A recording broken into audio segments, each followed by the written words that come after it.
Got me? There he is. Hey, Hey, sorry about that.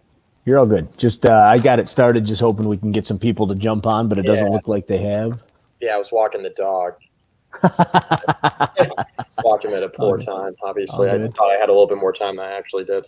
All good. Well, Let me we just, can go ahead and start. It's recording, so I mean, okay, that sounds all good. good. I'm just pulling up the to have the stats in front of me. I watched the game. I know what's going on. I just want to make sure I have this.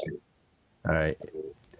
Paul Van Wagner, Mike McDaniel, of course, just having, pre-show meetings while we're live. It's all good. That's what we do. That's how we roll around here Little on the bit of voice prep. of college football. A little bit of prep. Yeah, got my prep right here. We're good. I watched the game. We're all set. So really, in all honesty, Mike, you look at what the Hokies did today, and it was kind of one of those deals where it felt like, and we talked about this during the pregame show, like they needed to really come out and make a statement. In the end, it was, but it kind of took a while to get there. It was a little bit slow going. Justin Fuente even talked about that during the post-game stuff, where he said, it took us a little while to get going, but kind of once we got going, we were good. What were your thoughts on the Hokies play, especially in the first half? The first half was pretty poor. If you're looking at it just through the lens of kind of what happened last week, it was disappointing. Now, was it surprising? No, not necessarily. I wouldn't say surprising. Right.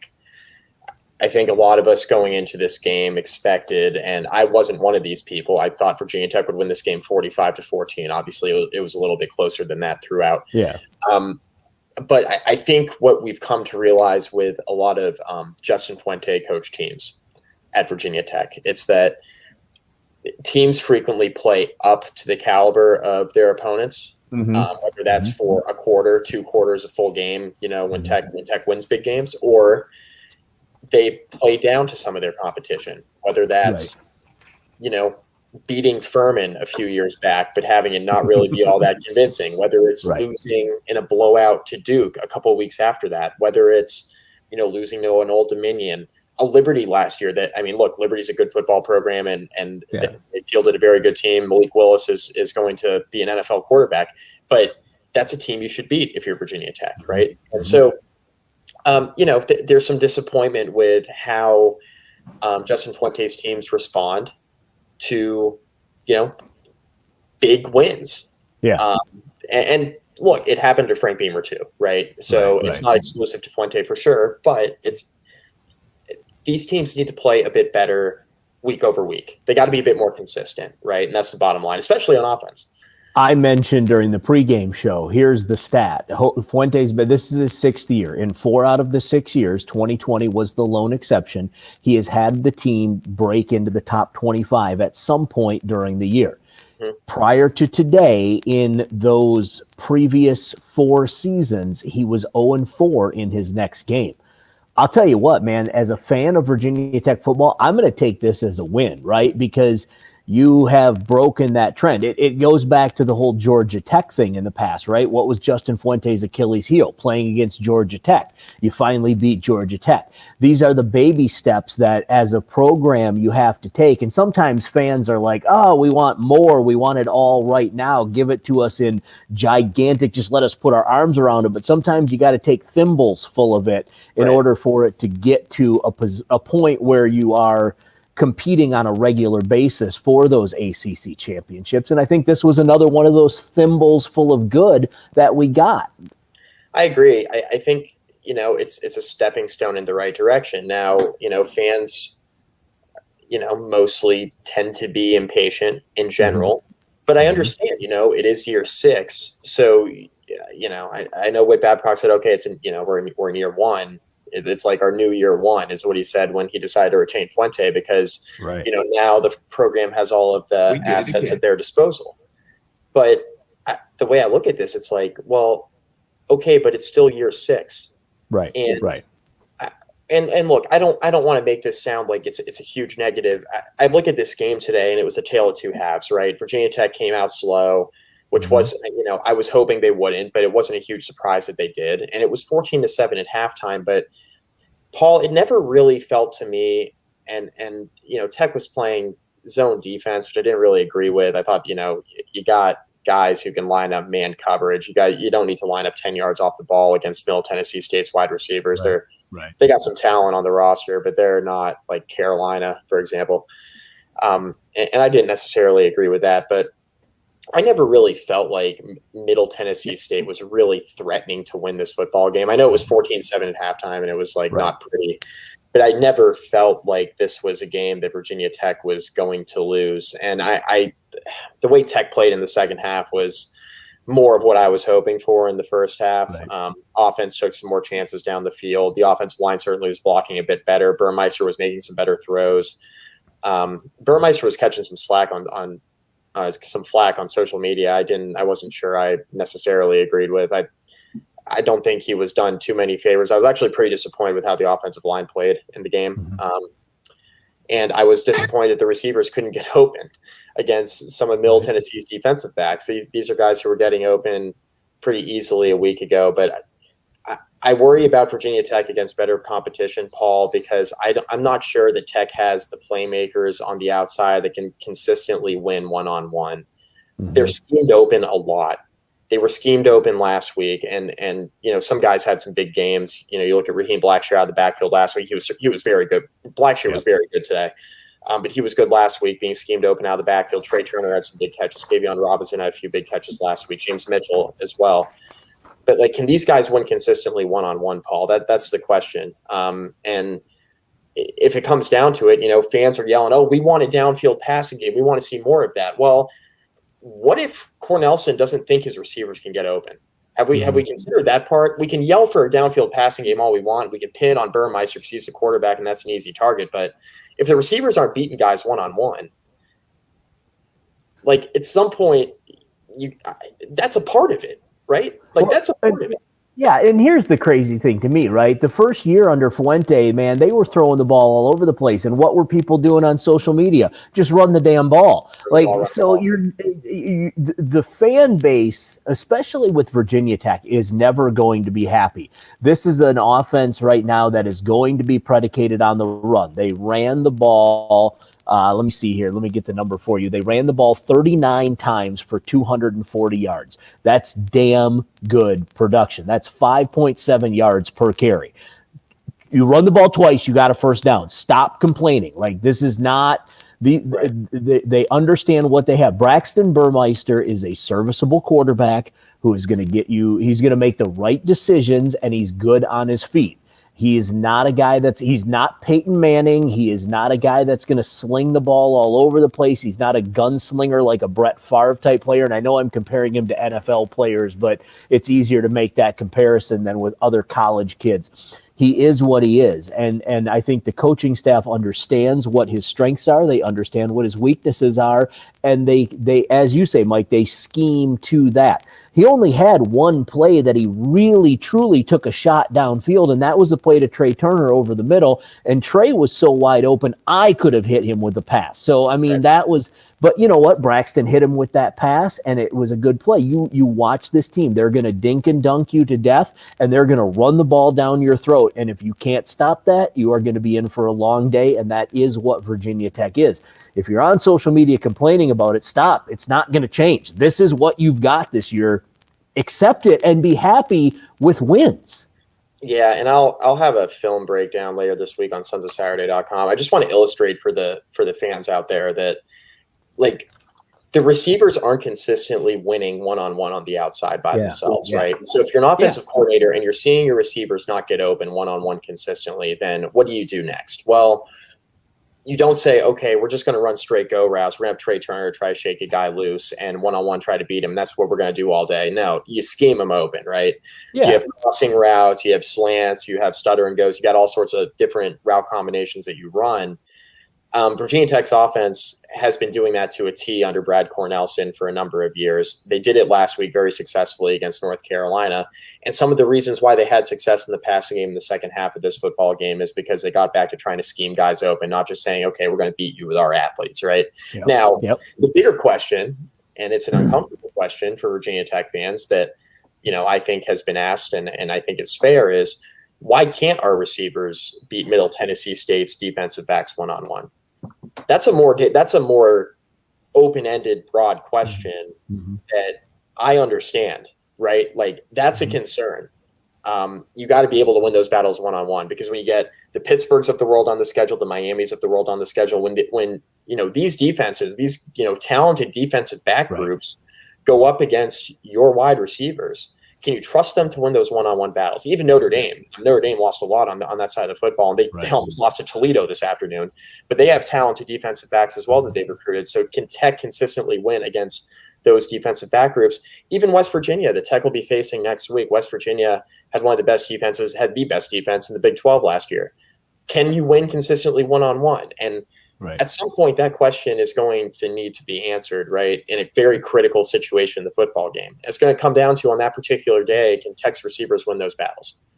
We got a message on here, and listener says, yeah, it's great to see Blumrick get in the game. I thought that was kind of cool. We talked a little bit with Justin Fuente about that. That's not his only package, right? Like, Fu was very adamant that it's not just, they don't have like 3 or 4 wildcat plays that they're going to run for Blumrick. They believe that he can come in and play. But not only Blumrick, but Knox Kadum too. I mean, we saw Braxton go down. We saw the injury. The hit was pretty vicious. He was able to come back in the game, obviously, but Knox Kadum jumps in at a moment's notice and is able to fill in fairly well for Virginia Tech. I know that in that first half he was only 1 of 1, and I think he maybe got 3 yards on that pass play. But listen, that's tough. I asked Justin Fuente in the post-game presser, I said, how can you articulate for me how hard it is? And his exact words to me was, man, it sucks. It is so hard because you're preparing. You don't know if you're going to get in the game. And sometimes you just sit there and watch the whole game, and then you take off your gear and you get on the bus and you go home. He said, and sometimes stuff like this happens, and like that, you got to be ready to go. And Knox, I thought, did an admirable job in that situation. We've seen him come into 2 pretty difficult situations. He was out there against Clemson last year, college football playoff game in late November, and he hasn't played a game all season. All of a sudden, you're like, Knox Kadum, you're in, buddy. And he went out there and he held his own, and I thought he played well. And the same can be said for today. I will never be questioning whether or not Knox Kadum is ready to play. He's always going to be ready to play. He's preparing well. The coaching staff continues to gush over him and how he's continues to prepare, and he's always ready to go. I'm not worried about that. I'm worried about more so like a talent drop off, and maybe that's unfair because we haven't seen a ton of him. But just on paper, when you consider the type of recruit that Virginia Tech normally has at the quarterback position, Knox Kadum doesn't necessarily fit the bill in that sense, right? So that's all I mean by that. And maybe a lot of that's not fair just because we haven't seen a lot of him, and maybe he's more capable than I believe that he is, or that I've seen so far, going off what I've seen. But he's always going to be ready to play, and he came in today, and it was no different. I was impressed with how he just stepped right in there and just like picked up the offense, and it was like Burmeister was never off the field, and that's what you want out of a backup. You want to be able to come in, still be able to operate the offense, even if it is in a more limited capacity. The good news for people, I know that there are probably some Hokie fans out there that are wondering this. James Mitchell will be okay. Justin said that he's walking around. He's fine. He'll be ready to go next week. He doesn't think that there's any sort of lingering injury. And Trey Turner even said in the post game, he said, I went over to him. I said, just be smart. Like, we'll be okay. You don't need to be out there. Just let's get you ready for next week. So that's good news. So the Hokies will go into that West Virginia game in Morgantown, which is going to be their second real test of the season, and they should have a full complement of players. On the defensive side, Mike, the one thing that really jumped out to me was the fact that Nasir Peoples ends up with 11 tackles for the Hokies. I don't know if that's a good thing or a bad thing. And here's where I'm going with that. Mike knows exactly where I'm going with this. Nasir Peoples is in the secondary, right? Like, the last thing you want is a corner or a safety being your leading tackler, because that means one of two things. Either you're scheming with those guys and bringing them in, which might be okay, but more likely the opposing team is getting to that third level, and that's what you don't want. But Nasir played solid, 8 solo tackles, 3 assists. He did have the 1 pass breakup. I was really impressed once again, Mike, with the way the defense played. Yeah, they gave up that touchdown, but I mean, if you're holding teams to 7 and 10 points respectively, man, I'm cool with that. Like, let's roll with that. I can deal with that all season long. Yeah, I hated the game plan today. Now, not to be overly critical, because try some different stuff, right? So Virginia Tech came out last week and played almost exclusively man defense against North Carolina's wide receiver group, which I think they needed to do, and they needed to win those one-on-one battles. They played a lot of zone defense last year. Now, I'm still not sure, because we're only in game 2 of the second year of Justin Hamilton. I'm not sure if they played zone defense last year more out of preference for Justin Hamilton, right? Because that's the defense he wants to play, or out of necessity because they were so COVID riddled in the secondary. So that's it. That's the question. That's the question I have. Now, with that being said, if you're going to try some things defensively, schematically, and kind of see how your guys react, this is a game to do it. Richmond is a game to do it, right? Like that's when you want to try these things. You don't want to try these things against North Carolina or West Virginia or Notre Dame, Miami, et cetera. Right. So on one hand, I didn't love the game plan. I didn't love that the defensive backs are playing 8 yards off the ball against a Middle Tennessee state receiver group that's not going to beat Virginia Tech's corners one-on-one consistently throughout the course of the entire football game. I wasn't crazy about that. That seemed a little bit conservative. On the flip side, I can also see why Hamilton maybe wanted to scheme up something different, show West Virginia something different on film, right? Give them something else to think about. Okay, they're not exclusively a man defense team like they showed against North Carolina. They like to play a little bit of zone too. They like to mix up looks. If you're going to put something different on film for West Virginia, I understand that, right? And I don't want to be overly critical of a defense. Again, Paul, Virginia Tech won this game. It was 35-7, and Middle Tennessee scored a garbage time touchdown. Tech dominated the second half. It was a very good performance in the second half. So I don't want to be overly critical, but it was a little disappointing with the offensive start, and it was a little disappointing to see the defense playing 7 or 8 yards off the ball and watching Bailey Hawkman, who's not a very good quarterback, complete 5 and 6 yard passes with ease, because he is a Division I quarterback, even if he's not very good. So that was a little bit frustrating for me. But overall, bend but don't break, right? And only giving up 7 points, and played a little bit tighter in the second half. After they showed the zone looks, it seemed like they tightened up at least their splits with the corners. So it was much better. They gave up 7 points. Right? They were great last week. They gave up 10 last week. They were phenomenal. They've given up 17 points in 2 games. We can only complain so much, Paul. Exactly. And I think you're right. I think you're 100% right about what you're showing West Virginia. Obviously West Virginia is going to go back. They're going to look at that tape against North Carolina. They'd be stupid not to. That they're going to look at that.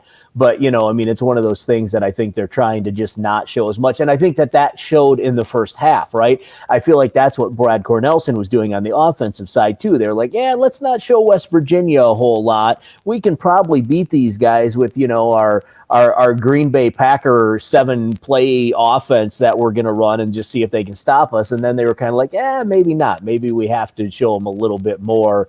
And so we'll see what West Virginia has for them next week. It was an ultra conservative game plan, right? And I don't blame Virginia Tech one bit for saying we don't want to put too much on film for West Virginia. On the other side, I'm like, y'all, you got to execute. If you're going to have you got to execute. Right? That's fine. Certainly. Run what plays you want to run, and don't overexert yourself right ahead of the West Virginia game. Don't put too much on film. I get all that, but if you're going to have a simple game plan offensively and defensively, we're going to run between the tackles. We're going to play 7 or 8 yards off the ball and make Hawkman just throw until he makes a mistake, which he did. Then if you're going to go with that game plan, execute it better than you did in the first half. That's all I'm asking for. And I think Tech's in a good spot moving in next week. I think team's mostly healthy. As far as the Nasir Peoples thing, real quick, he had 8 or 9 tackles last week. So Tech's defense played a much better game, in my opinion, last week against a much better opponent. But I was okay with the linebacker play. I don't think it was necessarily a cleanup thing. Right. It depends on how you look at it. I'll go back and do a rewatch of the game just to make sure. But I thought Peoples played a great game. He's been awesome through 2 games. He really has. Yeah, he has. He's been solid. I've been happy with the whole defense. I really think that the way they're playing is great, especially compared to last year, right? Like, I mean, that's the thing. Like, I don't know. Maybe people don't realize or don't want to look back at 2020. I know I really don't. But when you look back at it, this is a defense in 2020 that gave up 448 yards per game and 33.8 points per game. They have given up what I don't do math, Mike. They've given up 10 points per game. No, less than that. They've given up 17 total. So they've given up like 8.5 points per game. So yeah, like these are huge strides. And I don't remember in 2020 what Sam Howell did against the Hokies, but 208 yards last week and this week. And I know that Bailey Hockman is not Sam Howell. He only throws for 207 and one touchdown. If you're going to tell me that for the rest of the season, Virginia Tech is going to give up between 7 and 17 points, and they're going to hold the opposing quarterback to 220 or less yards per game, they will be in every single game that they play if the defense plays as well. There will not be a game in which – now, I'm not saying Virginia Tech's going to win every single game, but they will be in every single game. They'll have a chance. Even if they lose, they won't get blown out. They'll give themselves a shot. There will be no 2019 Duke games. Right. You're not going to have like weird 45-10 results or last year against Pittsburgh where they gave up 40-plus points. You're not going to have those types of results. So, yeah, the defense has been great. It's kept Tech in 2 games. It's it didn't win the game this week. I mean, it's Middle Tennessee. They didn't have to, though.